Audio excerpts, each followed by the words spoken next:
Brent, it's great to see you again. So we're looking at stocks trading higher for the third day in a row. NASDAQ leading the way today, up nearly 2%. What do you make of the buying action? And I guess, do you think the gains that we've seen recently, do they have staying power? I do, and certainly the market's kind of gone back and forth, and I expect it to remain volatile. But the big component of today was the sticky inflation narrative continues to fall by the wayside. And so I know that backwards inflation numbers still look elevated.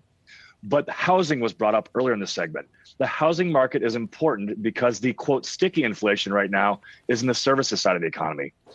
Housing and rents make up 32% of the 56% of the sticky inflation in services.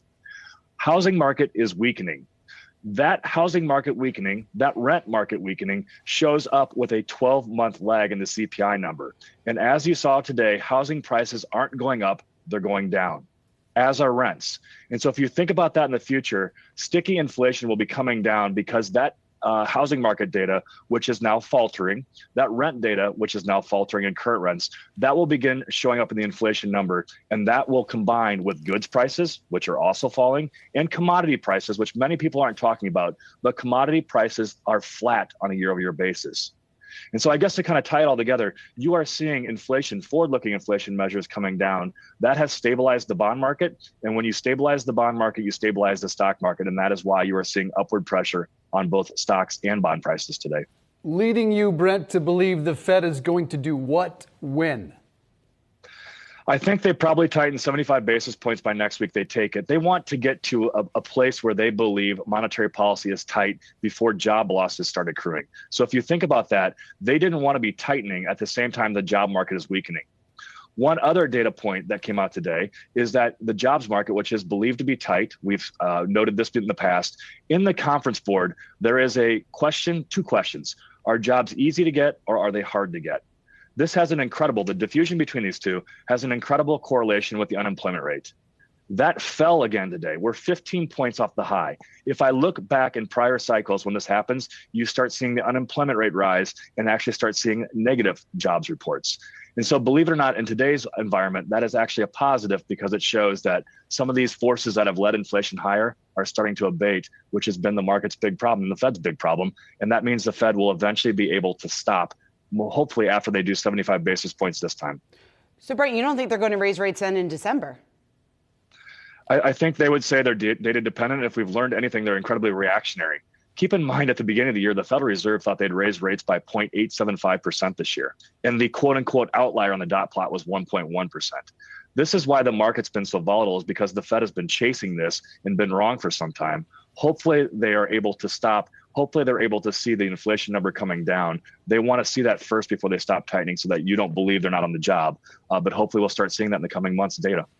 Despite all that, recessionary fears remain high, and bank CEO after CEO has added to that suspicion. And then Jamie Dimon said something interesting, Davos in the desert in Saudi Arabia. Let's listen to that and get your reaction. But there's a lot of stuff on the horizon, which is bad and doesn't necessarily, but could put the United States in a recession. That's not the most important thing for what we think about. We'll manage right through that. I would worry much more about the geopolitics of the world today. I think the most important thing is the geopolitics, what's going on in Russia, Ukraine, America, China, the relationships of the Western world, and that would have me far more concerned than whether there's a mild or slightly severe recession. Always interesting comments from Jamie. Your reaction, Brent? Well, he's had a few comments lately about economic storms and hurricanes and whatever else it may be. So he's been kind of all over this place. Look, I've said it for a while. I'll say it again. We are going to have a mild recession. At least I believe so. We have never seen leading economic indicators where they're at today and not been in a recession or had a recession. I don't think that's necessarily so important because I don't think inflation survives a recession. And I do believe the recession would be mild because overall, despite the narrative, the consumer remains in great shape. And so what I'm hopeful for is that we have this pullback, we free up a little labor market slack, the Fed stops, and then we're able to come on the other side of this with inflation falling and we're kind of returning to a normal environment. Geopolitics are definitely a cause for concern. We own gold because of that. And so I'm suggesting that maybe you should think about hedging a little bit of your portfolio, but please don't overdo it because I don't know for certain, nor does anybody, what happens with Russia and the Ukraine. So interesting. You're allocating some of your portfolio at least to gold. What else are you doing with your portfolio at this point? So we did lengthen our bond portfolio. We did that last week. If you think about bonds, and this is where you've had a repricing the bond market, which has caused a repricing the stock market, especially in those names that you mentioned to open up.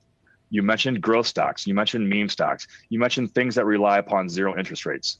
At the beginning of the year, the Barclays Aggregate Bond Index yielded 1.5 to 1.75%. It now yields 5.2%. Longer bonds provide a hedge against a downturn, potentially a recession, and they provide a hedge against other bad and adverse actions such as geopolitics. And so I think I'm fearful that investors now think they should hide in cash. They should own the front end of the curve. They should extend their duration out just a bit. Second and third, we continue to like things in the U.S. that are cheap. We like U.S. small caps, as represented by the S&P 600, which are rallying heavy today and are actually one of the best performers year to date, as well as U.S. mid caps. Those parts of the market are cheaper than large caps, and they've discounted the potential for earnings declines already, and they will do better on the opposite side. And so that's all in all kind of where we position our portfolio overall. All right, that's good stuff. Northwestern Mutual Wealth Management Chief Investment Officer Brent Schutte. Good to see you, sir. Thank you.